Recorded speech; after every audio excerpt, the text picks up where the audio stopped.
wife at outside? Si Mrs. Carmelita Di Macala, 60 years old last year, 61 na ngayon. Nagtrabaho ako ng sa Saudi for 18 years. Bumalik ako dito na 2013.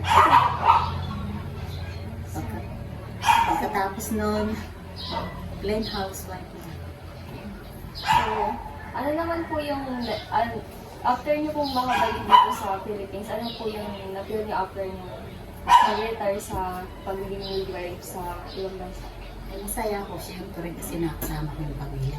Kasi for 18 years, hindi ko sila nakasama ng diretso. Paano lang, after 10 months, balik, ganun. 2 months na bakasyon. Kaya nag-desisyon na ako na mag-stay for good. Nung nauwi po kayo dito, nung nakikita niyo na po yung anak niya, ano po yung na-feel nyo habang lumalas? Masaya ako kasi naalaga ko na siya. Nailagay ko kasi ano na, teenager na siya. Kailangan na talaga ng guidance. After niyo pong, nung nag-retire po kayo, may natanggap po ba kayo na ano sa LGU payment nung pagkakatrabaho niyo sa ibang bansa? Wala, pero doon, meron ako resito. So, pero dito, Wala. And ano po, after niyo pong mag-retire, may mga gusto mo kayong gawin?